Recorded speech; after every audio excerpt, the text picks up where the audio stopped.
I didn't plan to say anything that Sunday. I just wanted eggs, coffee, and to get out, without becoming a topic. But Riley leaned back in her chair, phone already in her hand, eyes lit up like she'd just found a headline. "Oh my God, we have to film a house tour," she said, half laughing, half performing. "People are going to love this." I smiled tightly, hoping it would pass. Then she added casually, like she was ordering another mimosa. "Also, when we move in, I want the master bedroom renovated. Something neutral but elevated. I already have ideas." The table went quiet for half a second. Then someone laughed. My mom did that nervous little chuckle she does when she wants everything to stay pleasant. Riley didn't even look at me. She said it like it had already been agreed on. That was the moment I realized this wasn't excitement. It was entitlement. And that was only the beginning. My name is Evelyn Parker.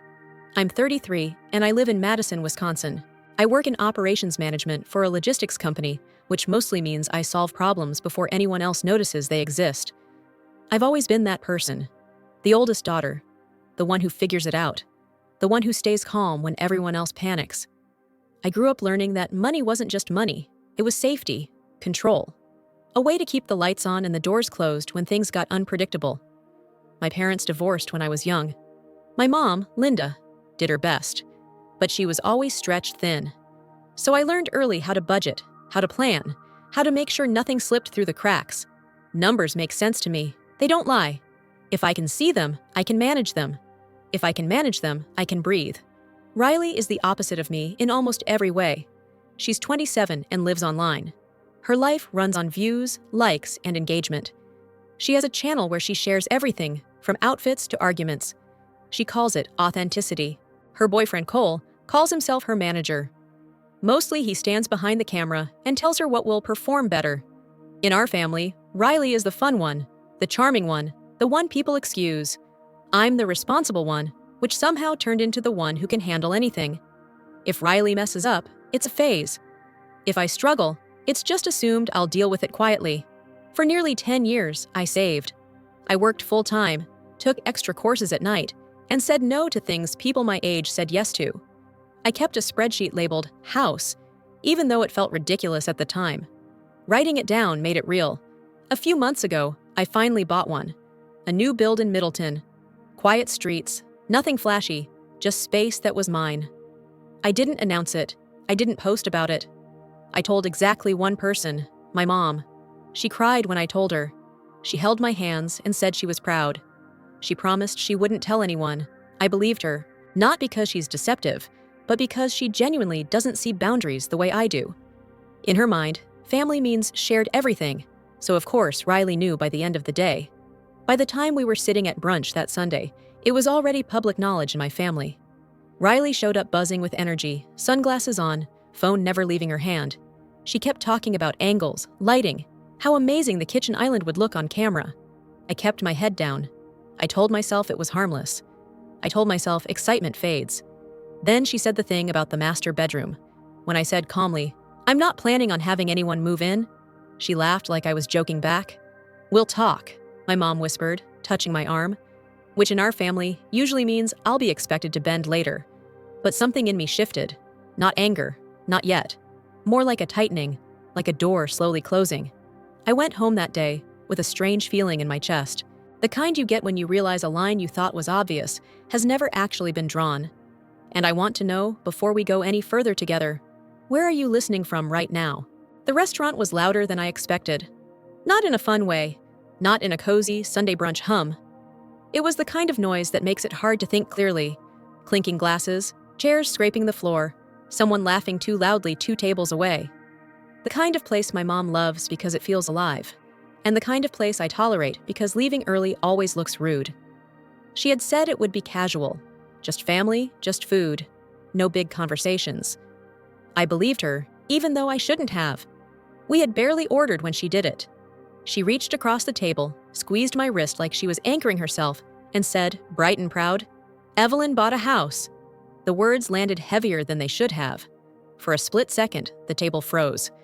Then everything rushed back in at once. My aunt gasped. Someone said congratulations. A fork clinked against a plate, and Riley's head snapped up so fast I almost laughed until I saw her face. Her eyes lit up, Not with happiness, but with opportunity. "Wait, seriously?" she said, already pulling her phone closer. "Oh my God, this is huge!" I tried to smile. The polite kind. The kind that says yes, but also, please don't make this a thing. She leaned forward, elbows on the table, voice rising with every sentence. "We have to film a house tour, like, right away, before you even move in. People love empty house content. The echo, the light. It's perfect." Cole nodded beside her, already imagining the shot list. "We can do before and after. That stuff performs insanely well." I opened my mouth to redirect the conversation, to say something neutral, something safe, but my mom was still glowing. She kept talking about the neighborhood, the quiet streets, how proud she was. Every word felt like another inch of space disappearing around me. Then Riley said the thing. She didn't even frame it like a question. "When we move in," she said, swirling her mimosa, "I want the master bedroom renovated. Nothing crazy, just elevated. Neutral tones, clean lines. I've been saving inspiration." The table went quiet in that strange, performative way where people aren't shocked, just curious. Curious how I'd react, curious whether I'd laugh it off. I didn't. I felt heat climb up my neck, but my voice stayed steady. "I'm not planning on having roommates." I said it calmly, not defensive, not apologetic, just factual. Riley blinked at me, then laughed. "Okay, but we're family." Cole smiled like this was already settled. "It just makes sense financially," he added. "Living together would save everyone money." My mom let out a small, nervous laugh. "Let's not fight," she said softly, eyes flicking between us. "We're just talking." But that was the problem. They weren't talking. They were deciding. I looked around the table and realized no one was actually listening to my words. They were hearing resistance, not refusal. A mood, not a boundary. Something that would soften if they waited long enough. "I'm serious," I said, more firmly this time. "I didn't buy this house for other people to move into." The air shifted. Not dramatically, but noticeably. Someone cleared their throat. My aunt stared into her coffee like it might rescue her. Riley tilted her head, studying me the way she does when a comment section doesn't react the way she expects. "You're just stressed," she said. "This is a big change. You'll loosen up." I didn't respond, because anything I said would have turned into an argument, and I could already feel the familiar pressure building. The pressure to explain, to justify, to make it easier for everyone else. My mom leaned toward me, lowering her voice. "We'll talk later," she whispered. "Not here." Which meant not now, not really, and probably not in my favor. The rest of the meal passed in a blur. Riley kept dropping comments about layouts and lighting. Cole talked about timelines. My mom nodded along, trying to keep things light, trying to smooth the edges before they cut anyone. I ate maybe 3 bites of my food. When we stood to leave, Riley hugged me like nothing had happened. "This is going to be so fun," she said into my shoulder. I didn't correct her.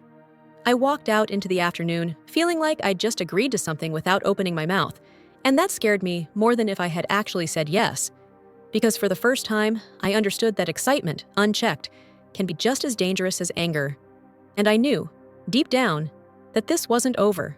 My mom's call came the next afternoon, and I knew something was wrong before she finished saying my name. Her voice was thin, tight in a way I hadn't heard since I was a kid, and the power company used to leave notices on the door. "Evelyn," she said too quickly, "you need to look at your phone, right now."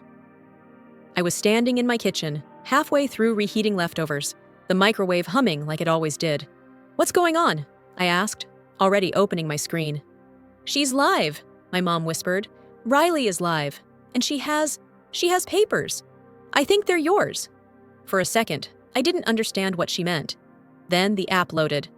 There was Riley sitting on my mother's couch, hoodie on, hair pulled back, a ring light washing her face in soft brightness. She was smiling in that relaxed, intimate way she uses when she wants people to feel like they're part of something special. In her hands was a stack of printed pages. My pages. "This," she was saying, laughing lightly, "is what my sister thinks she can afford." She held the paper closer to the camera, tapping a line with her finger. Numbers. My numbers. The mortgage breakdown. The savings projections. A note I had written to myself about holding off on furniture purchases until the first year passed. $0 for furniture? she scoffed. Who lives like this? Cole's laugh came from off camera. She budgets like she's afraid of joy, he said. The room went very quiet around me. I recognized the document instantly. I had printed it weeks ago, sat at my mom's table, and walked her through interest rates because she'd been worried for me. She had cried, hugged me, told me to leave it there so she could look at it again. I had trusted that. Riley flipped the page. And look at this, she said. She literally capped family help. Like, who does that? $2,000. Total. The comments started flying up the screen. Laughing emojis. Fire emojis. People typing things like, share your wealth, and family is family, and lighten up. Something inside me shut down. Not anger, not panic. Just a cold clarity, like stepping into winter air without a coat. I muted the video and stared at the reflection of myself in the black screen. I could hear my own breathing, steady and shallow, like my body was bracing for something it finally understood was real. This wasn't a misunderstanding. This wasn't excitement gone too far. This was my life being used as content. When I unmuted it again, the conversation had shifted.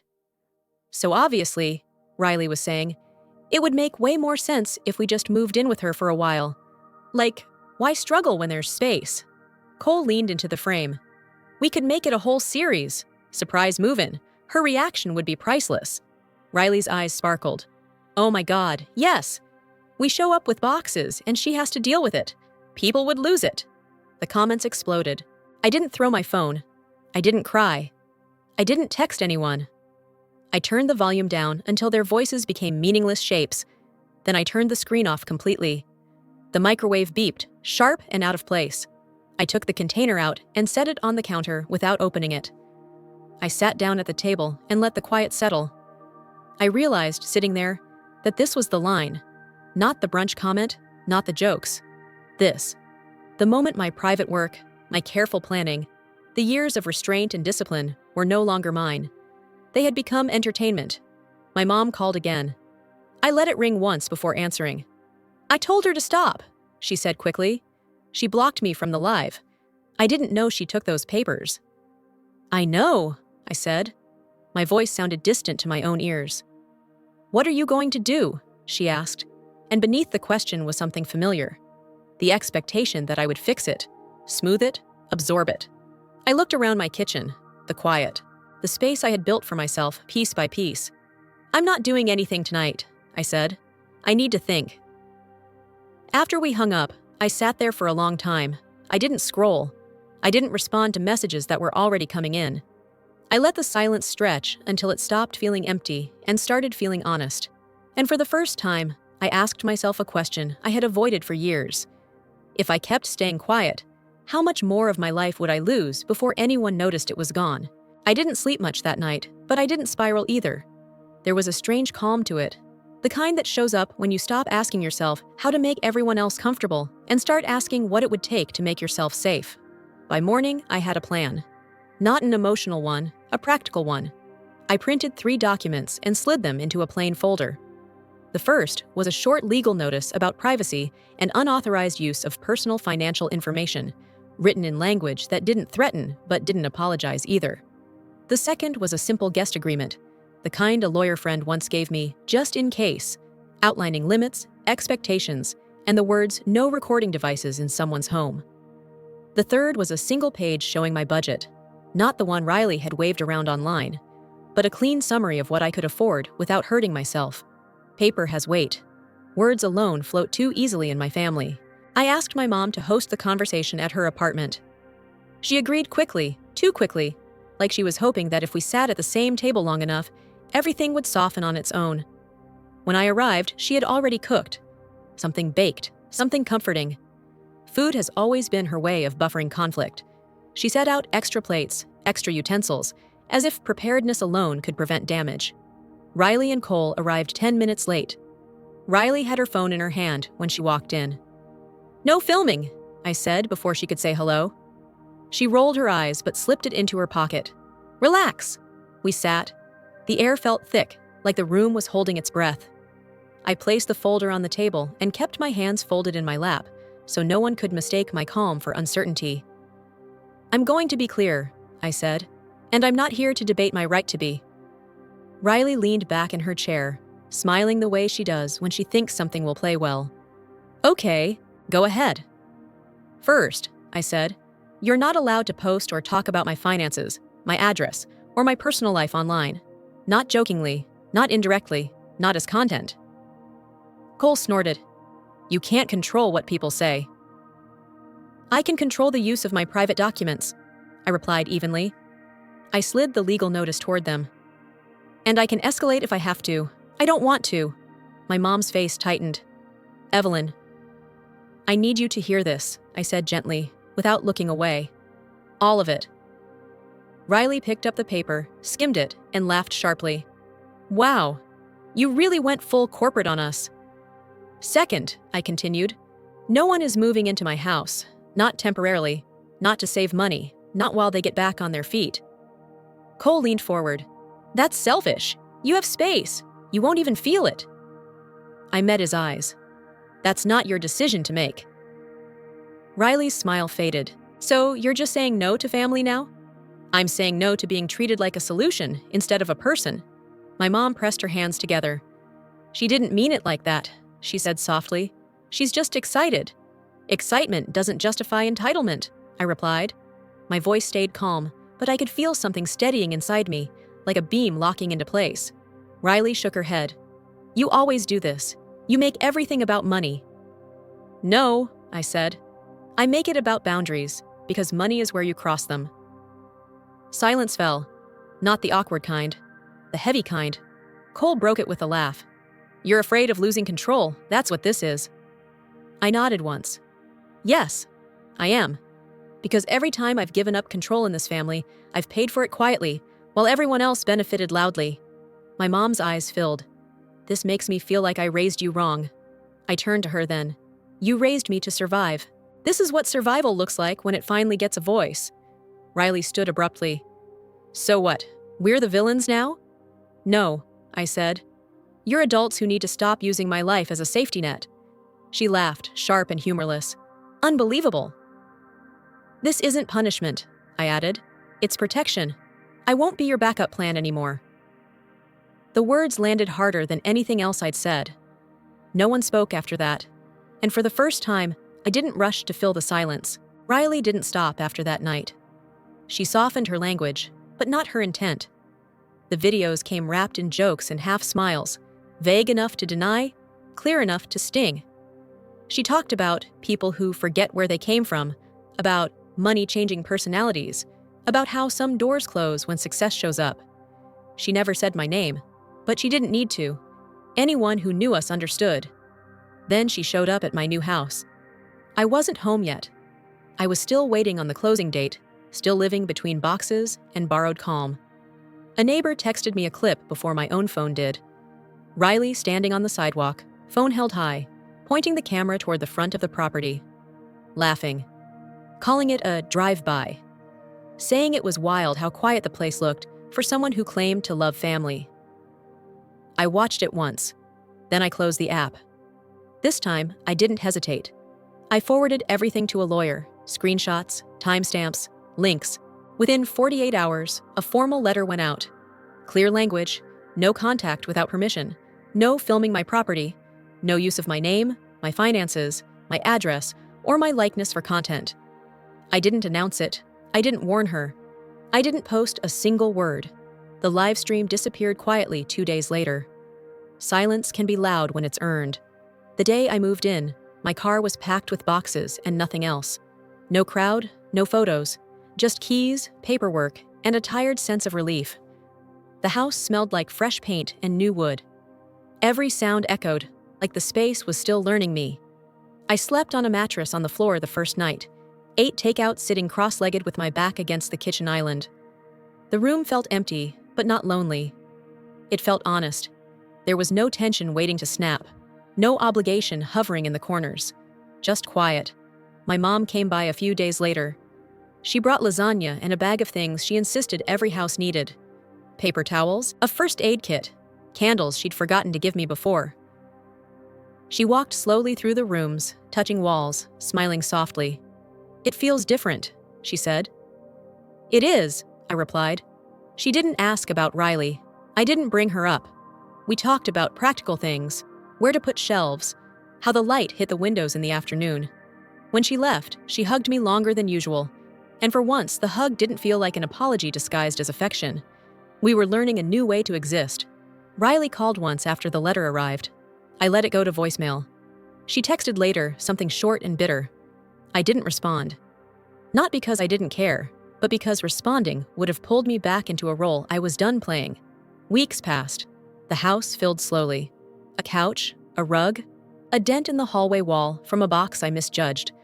I didn't rush to fix it. The mark meant I lived here. At night, I stopped bracing. That constant low-level readiness I had carried for years finally eased. I wasn't waiting for the next ask, the next crisis, the next moment I'd be expected to absorb someone else's choices.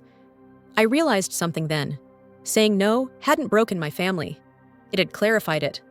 Love that survives boundaries is real love. Anything else is convenience. This house wasn't my victory. The quiet was. If you've listened to this story from the beginning to the end, tell me, did it resonate with you? Did you like this story? What kinds of stories should I share next? Stories about family, boundaries, healing, or something else entirely? And if you want to hear more stories from women who found their voices the hard way, don't forget to like and subscribe. There are many more waiting to be told.